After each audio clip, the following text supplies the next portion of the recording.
Yo, what's up? I'm QuHarrison Terry, and today I've got a lot of people with me. I'll do a quick introduction. We've got the usual Ryan Cowdrey. I don't know where he's coming from nowadays. Usually somewhere out of space. But then I'm in Mars right we've now. we've got the team behind the B2 face mask on the call. The entire team too. What's up, y'all? Hey, Q, how are you doing? How are you? Been good, man. Been good. And I have a couple questions. One, for the people that are just now joining us and about to figure out what we're talking about, could you just give a brief introduction to who you are, where you're from, how you got involved with the B2 face mask? And I'll go ahead and after that talk about, why we even got here today. Yeah, sounds good. So, hey, everybody, my name is Max Bach-Aronson. I'm a mechanical design engineer from Minneapolis, Minnesota. And I first started thinking about public health and respiratory protection back in 2013, actually. I was going to the University of Wisconsin-Madison at the time. Go Badgers. And I was studying in Singapore.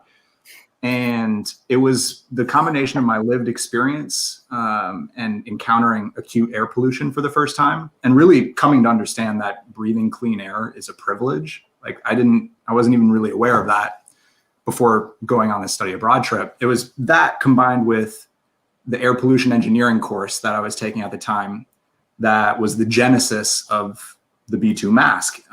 And so I really started with this pretty simple insight of, well, existing masks don't always achieve the best protection that you might want. They're uncomfortable. They don't look great. They create a lot of waste. What if I create something that offers best-in-class protection and solves some of those other user pain points as well?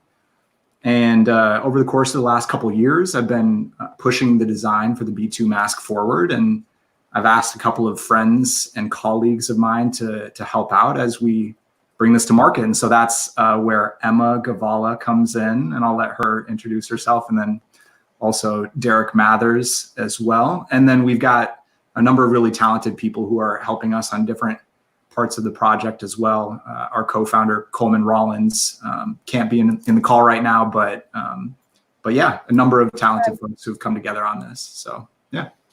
Well, hello, everyone. I'm the newest addition to the team, and that's because I really, really admire Max's work. I've been following him for ages, and I know he has a killer product. That's why I'm here.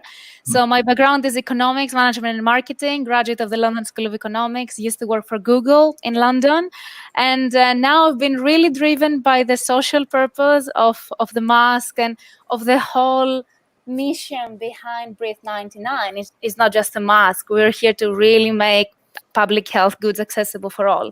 So I joined super fast. Everything's been going on in stellar speed, but as you can see from our Kickstarter, is also going in stellar speed. So yeah, I'm very proud to be here and very proud to be part of the team. Mm-hmm. And my name's Derek. I've got an opportunity to see Max's project from early on over the past 4 years really get developed and see the need for it develop as well. So I work in regenerative medicine and 3D bioprinting during the day, but I'm also having an opportunity now to, help bring this Breathe 99 personal protection platform forward. So Q and Ryan, we're just looking forward to the discussion today because it's been a little while since CES. I think the Digital Health Summit in 2018 was the last time I'd met with Q in person. So looking forward to it. It's been some time, and I mean, a lot has changed.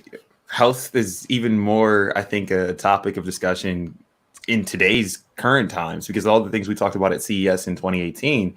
Was that 20? Wow, it was long. Was it 2018 or 2017? I think it may have been 2017. I think it was 2017. Yeah, so 2017, right? We're in 2017, we were talking about telemedicine, and we were talking about, the future of health and connected health and like what it looks like. And now we're starting to really strength test a lot of those systems and platforms. Yeah. But what I've been really captivated by and most fascinated by is this whole concept of, I'm gonna bring up this tab. Is our face mask going to become the new normal, right? Like, is this going to be something that we just come to know in America, kind of like Asia is certain parts, like when I go to Japan and I get on the subway, like it's kind of hard not to see someone wearing a mask, right? Like usually it's the foreigner that doesn't have their mask. And I'm just kind of curious, Max, your take, is that going to be the new normal for, in your opinion? I think in the short term, I mean, obviously everybody who's living in the US now is sort of experiencing this firsthand with the CDC's recommendation that the general public wear face masks, that you see it everywhere now. I do think that it will decrease the use by everybody, but I think what will change, in the next, 6 months to a year will be that we will see people who are either have respiratory conditions or at-risk populations, elderly folks. We'll see people of those demographics continue to wear these products and to protect themselves and also their community members as well. So I do think that it's going to continue to be a part of our lives. So yeah. No, it makes sense. I mean, especially I think it's been a bit of a learning curve for a lot of people around, just in the United States, because it is such a culture shock in a sense. It used to be you saw somebody with a mask and you would think, oh, they must be sick. Now it's kind of the reverse, where it's like, oh no, that person's overly cautious. The people without the masks are the ones who are kind of taking the risk now. So it's a complete culture shock that's interesting to see. But I mean, your guys' timing is impeccable. And to be working on this for 7 years, Max, how'd you stay motivated? Well, I mean, just to be perfectly honest, for the first couple of years, it was just a personal passion project. I wasn't trying to build a business. I was just interested in how better technology could advance public health outcomes. And it was as simple as that. I mean, I wasn't really thinking about it beyond that. And it's only been in the last several years, the last 3 years or so, that I've gotten more serious about it. I've asked friends and colleagues to help support. And yeah, I mean, obviously, as you guys well know, Ryan and Q, I mean, like the startup entrepreneurial journey is a grind. Mm-hmm. But I mean, if you believe in something and you stay consistent, then, you will find a way eventually. And I mean, this is obviously, like you said, good timing. There's a lot of luck involved in the whole process as well, in terms of bringing a product to market. But yeah, I mean, we're just happy that we're in a position where we can help protect people, basically, and make these products more widely available. And we're planning to do that not just through our direct to consumer sales, but also through our donation program, which we're referring to as Get One, Give One. Mm-hmm. So nice.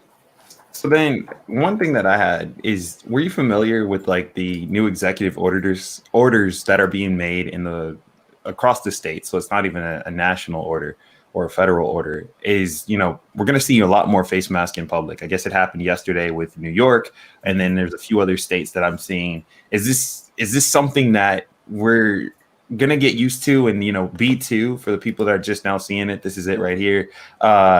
Is this just gonna be like, I have a V2 jacket, or I have a V2 mask, like I have a North Face jacket, and like you can get a Columbia jacket, or you could go and get I don't know, a Patagonia. Is that what you're thinking, Max? Or is this just a trend that is going to be here? People are going to be freaked out for the next 6 to 8 months, but then we're going to kind of go back to America as we once knew it.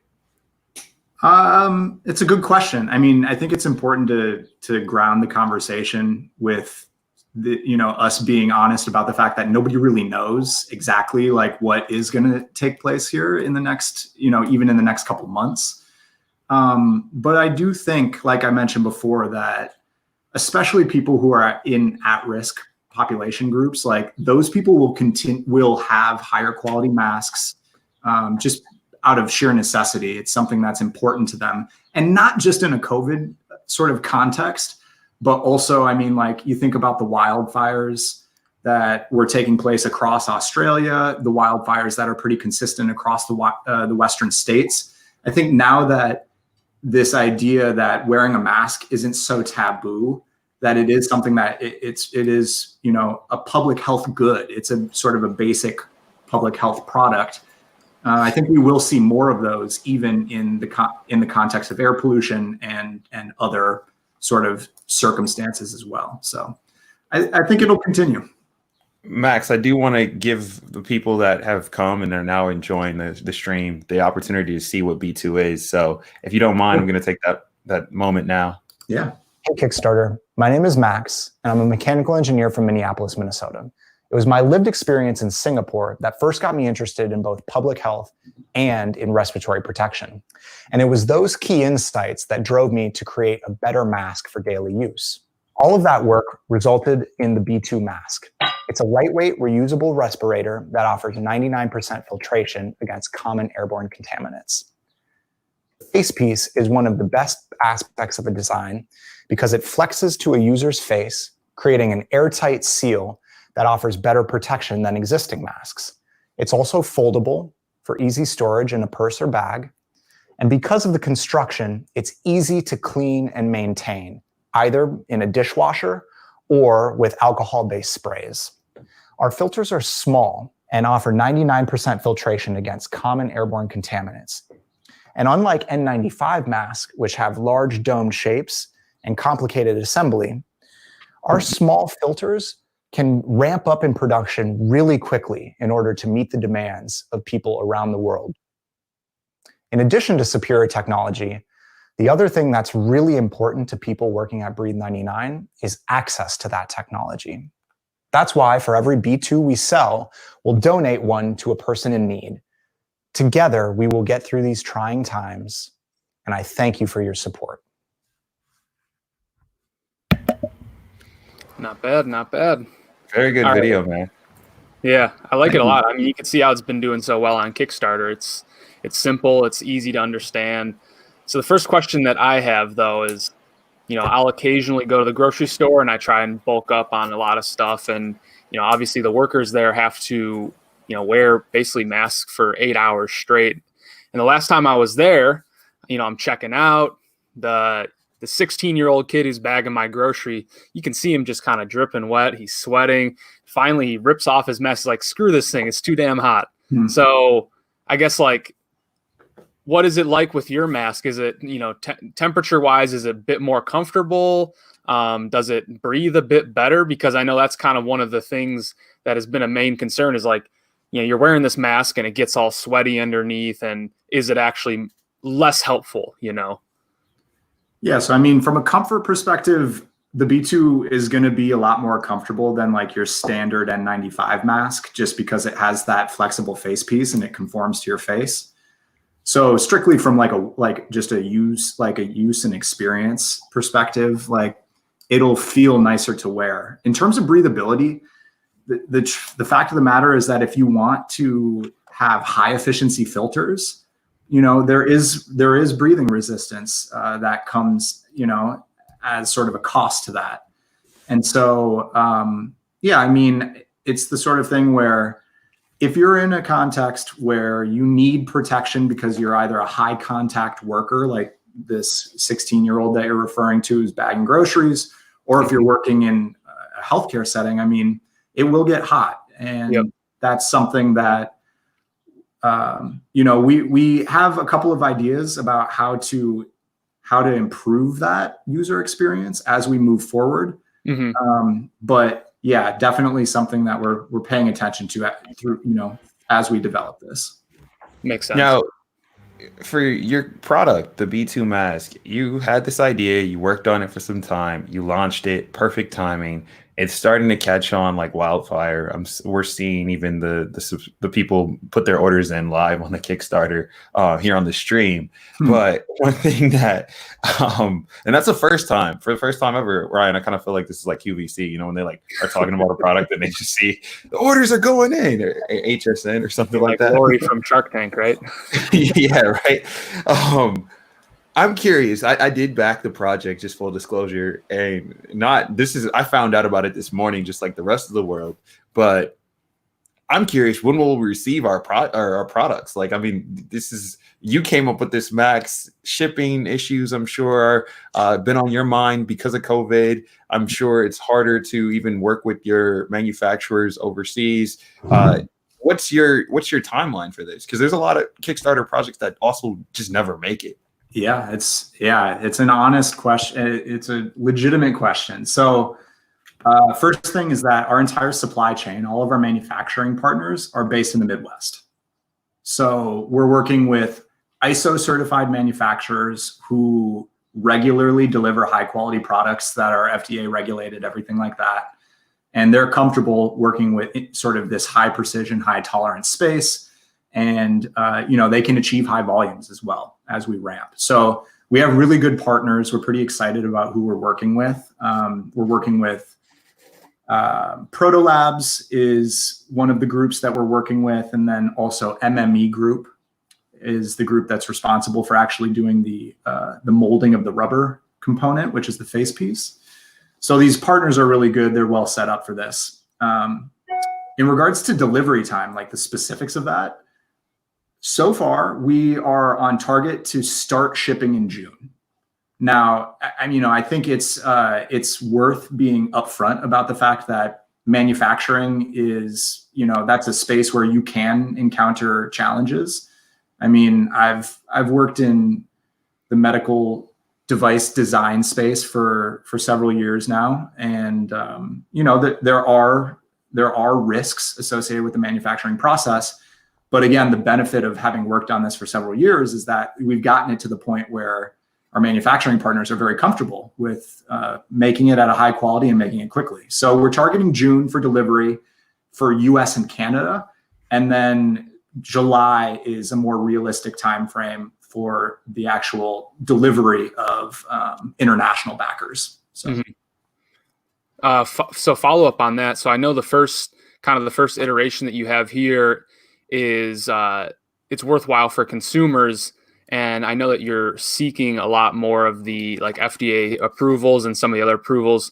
I guess, what are those approvals you're looking for, and what will that do for this mask? Like, what will that open it up to? Yeah, so the very first thing is the FDA's emergency use authorization. So I was just reviewing this morning, but obviously because of all the shortages that people across the country and healthcare systems are experiencing, the FDA has really sort of opened up the process to manufacturers who maybe aren't currently equipped to have like the quality system that the FDA requires. They're opening it up to people who are selling product that's maybe similar in other countries but doesn't have FDA approval. They're opening it up to people like us who are just sort of getting started, all sort of with the interest, right, of advancing public health outcomes and making sure that people are safe. So the really first one, the one that we're going to do like in the short term over the course of the next month is, sorry, we have an alarm going off on my stream, but so that's the alarm for everybody to get their B2 mask. There it is. But flash sale. But yeah, so the EUA is something that we'll be pursuing, over the course of the next couple of weeks here. Definitely trying to get that in place before we ship anything, really.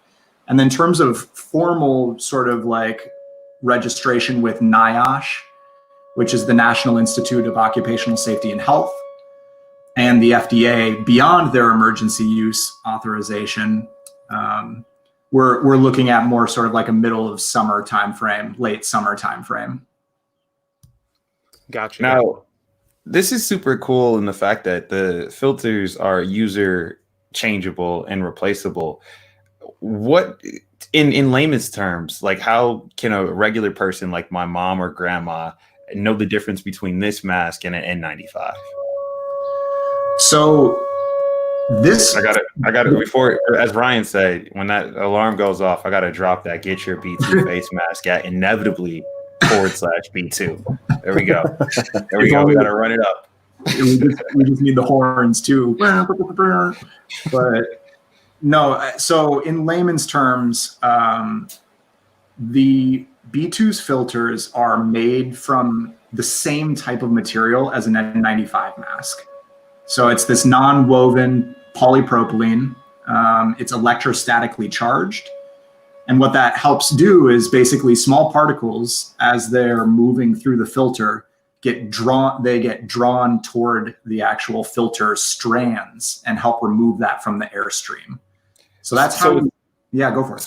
So is this mask technically an N95 mask then, if it has the same tech? When we go through the regulatory process with NIOSH, we're going to seek N99 certification, which refers, so that the last number refers to filtration efficiency. Oh, okay. So that 95 is 95%.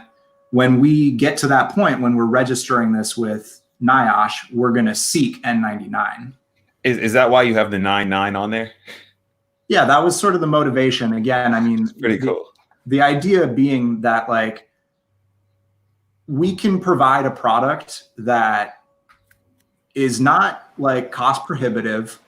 And it's certainly, like, another big benefit of the filters too, in layman's terms, is just the cost. I mean, so if you look at an N95 mask, it's sort of this big domed shape right here. Mm-hmm. You know, and it's got like various other ancillary items that are sort of assembled onto it, whereas our filters are just a simple disc. They're both die cut out of the material and then heat sealed together in the same process. So we can produce them at really high volumes, and we can produce them much cheaper as well than an N95, than a traditional N95 mask.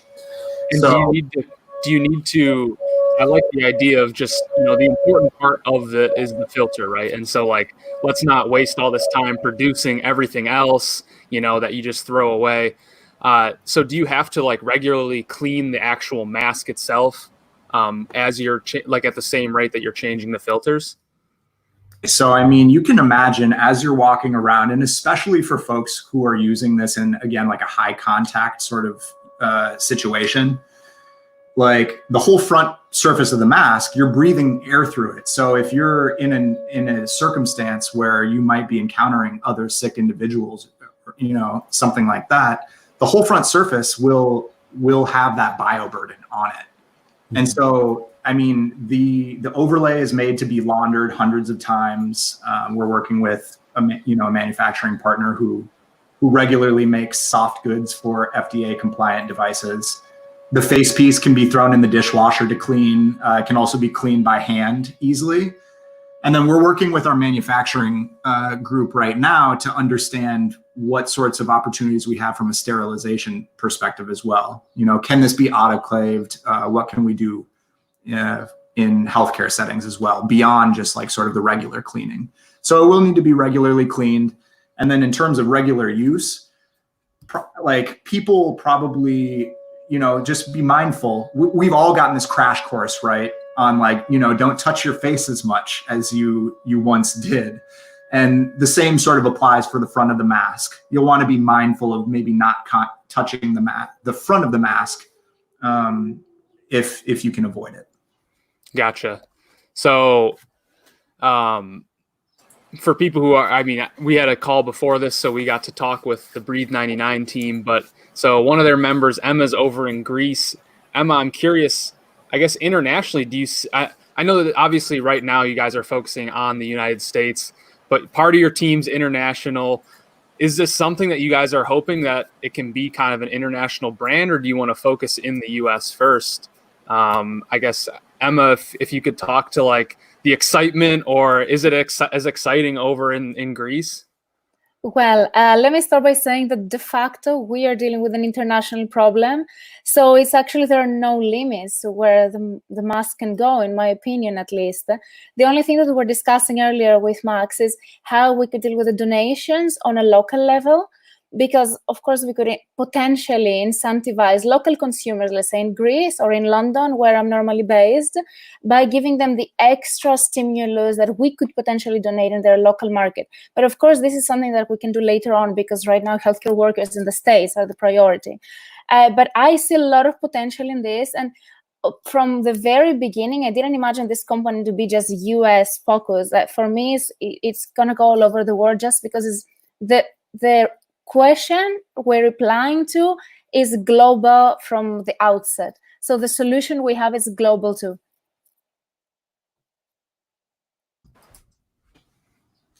Makes sense. Max, what's the next country you're going to? I guess US is important now, but what are you thinking?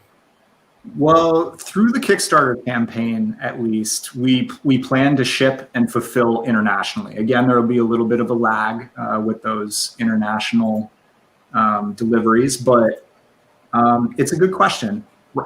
Right now, I'm sort of like locked into like the here and now, and we really are focused on the immediate need here in the United States. But with that said, we're excited to work with Emma. And we're excited to work with other colleagues of ours around the world to understand how we can make our solution effective in these other international markets. And to Emma's point, I mean, making sure that distribution is well established in those places and that masks can be donated and get to the people who need them most that's an important part of the challenge that we face in building and scaling this company. So. Questions that have come in via the live stream. The first one is, do the filters need to be replaced, and how often? Yeah, so the filters do need to be replaced. And how often depends on how you use the mask. If the mask is something that you just use intermittently, maybe once or twice a week when you go to the store, something like that, then we recommend a change of every 2 to 3 weeks. If you're using it more regularly, sort of like, let's say, Ryan's example of somebody who's bagging groceries or somebody who's maybe like a bus driver. You know, folks who are doing that type of work and have that use, it'd be more like a weekly change. And then for people who are using it in a high sort of use context where they're actually in contact with people who are potentially sick as well, we would recommend a daily change just to ensure the highest level of protection. So obviously a big part of this is making sure that our filters are able to be regularly restocked and that they ship directly to consumers. And so Q, I see you scrolling through this right now, and you know, we're sort of targeting $14 for 20 filters, which for a regular user, again, should be about 6 months of protection. All right, that makes sense. And when you say it's washable, you mean the mask, not the filters themselves, correct? Yeah, no, the filters, I mean, there has been some early research done trying to understand like how this material can be reused and how effective it is. I've seen some people talk about how you can clean them potentially with UV light, and some people even bleaching them. Yeah, so both the studies you're referring to. Yeah, that's exactly right. So don't wash them. They are intended to be disposable. Okay. And the reason being, again, is because the electrostatic charge of the filter is part of why it's so effective at removing small contaminants. Got it. If you get it wet, that, you know, efficiency goes down. In regard to cleaning though, and you have seen, like you, Q, and, you know, I think other people have probably seen these efforts to be able to disinfect N95 masks. And the most effective methods up to now are UV light, and then also a short heat cycle as well. Around 135 degrees, I think it is, Fahrenheit, is considered adequate. You need to hold it at that elevated temperature for, I forget what, maybe 60 minutes or something like that. So there are ways to, if you are in a pinch, there are ways that you can reuse those disposable N95 masks and also the filters for the B2 as well. So I want to zoom in on this, and then we have like 1 or 2 more questions, and then we're at pretty much at time. Yeah. The questions I have is, let's say you order your B2 mask on Kickstarter today. Yep. Like I did. And Ryan's probably he's probably in the corner ordering one right now. He probably already put his order in. You put your order in, Ryan? I'm going to corner the market and get all of the B2 masks. Oh, then I'm going to make a B3 mask. You mean the R2 mask? I could see you making the RC mask too. Could be. No, I'm supporting you guys. I'm going to buy one after this stream. Yeah, see, Ryan just found out about it on the stream too. We were supposed to do a different stream, but to Max, this is the question. We order our stuff today in April. You're saying we'll get it potentially by June, July. I mean, that's what the timeline on Kickstarter says. We're sticking true to that. That's a lot of the questions I'm seeing in the live stream. Like, when do we get it? What should I do in the interim? Yeah. Well, the second question that's an important question. Yeah, I mean, again, in regard to the timeline, there are risks associated with any manufacturing process. We've worked diligently with our manufacturing partners to work towards that June timeframe, June-July timeframe. So, and then, I mean, like, if things do arise, like, we're not going to be one of those groups that, like, doesn't correspond with the people who have supported our campaign. I mean, we're going to be really transparent about everything that we experience as we go through this, just because, like, this isn't, it's important that people are safe and healthy. And so we want to make sure that we're approaching that dialogue really earnestly. In regard to, like, what to do in the meantime, I mean, that part of the reason why this is so needed right now is because there aren't great solutions. But if you can get your hands on an N95 mask, that's ideal. Again, like I said, there are ways that you can sterilize an N95 mask to make it good for multiple uses. I know this sounds weird, but you can throw it in the oven at like 140 degrees roughly for an hour, and you know, that will kill any sort of bioburden. So there, and is that a true? That's true. Yeah, I can post a link. I can share a link with you guys. Yeah, Stanford released a study that discusses the effectiveness of both UV and heat in terms of killing, you know, the novel. I think they were using E. coli as like a, you know, sort of a stand-in. Let's see. I'm guessing you shouldn't put a pizza in the oven while you're heating up your N95 masks, right? Probably not. Yeah. This is really cool. See, we learn something new every day on this stream. So you can decontaminate and reuse scarce N95 mask, even if you're at home, 140 degrees in the oven. No pizzas in the oven. No pizzas. Is there any metal? Because they have the nose. Isn't that metal? Does that affect the mask's reusability?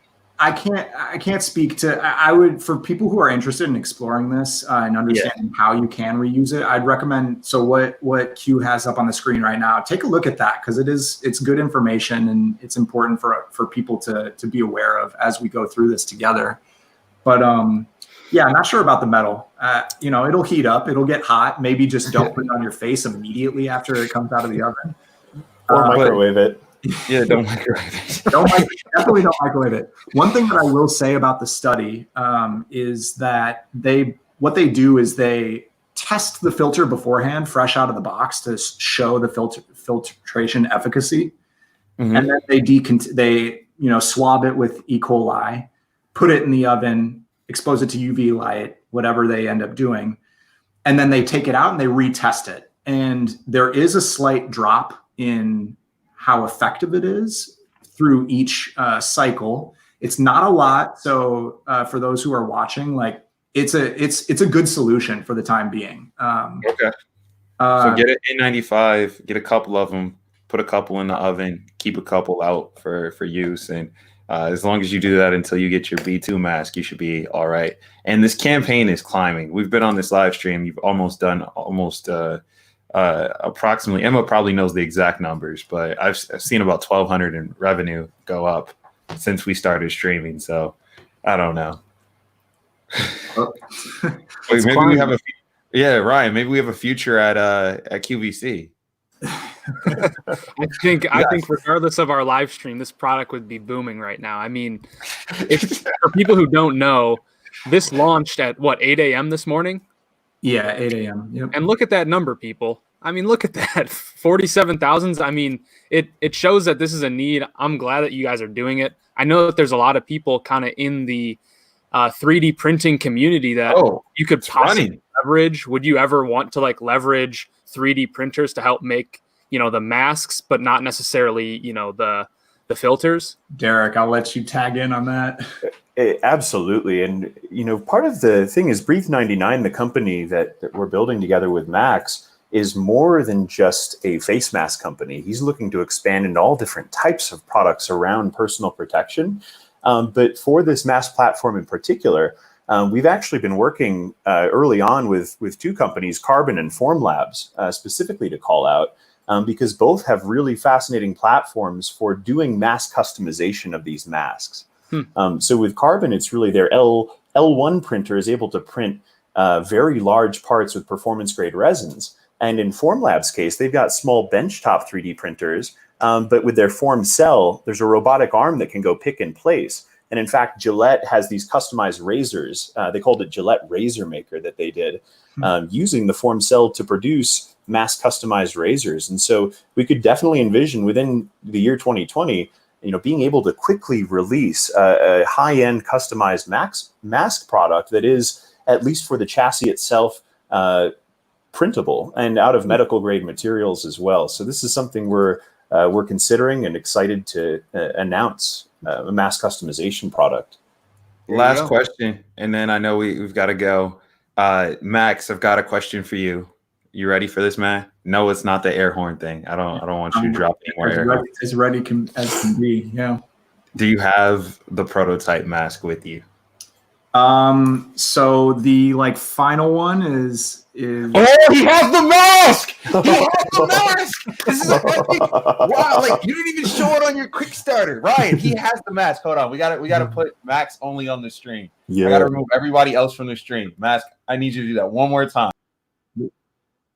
So this is the face piece right here, foldable, and yeah, I mean, we've gone through a number of different iterations, so it gives you an idea of what we're working with. But yeah.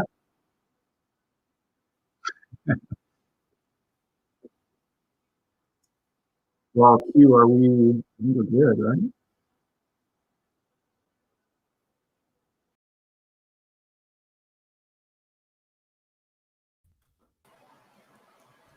There we go.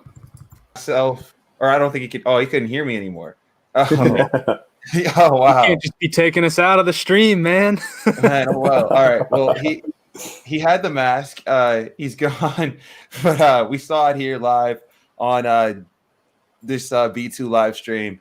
Thanks you all for joining us, Derek, Emma, Ryan, of course. We will catch everybody else in the future. Go grab a B2 mask if you have the time. I recommend it. We're excited to see this team. Go Badgers. And until next time. Yeah, go Badgers. Yep. Thank you. Stay safe, everyone.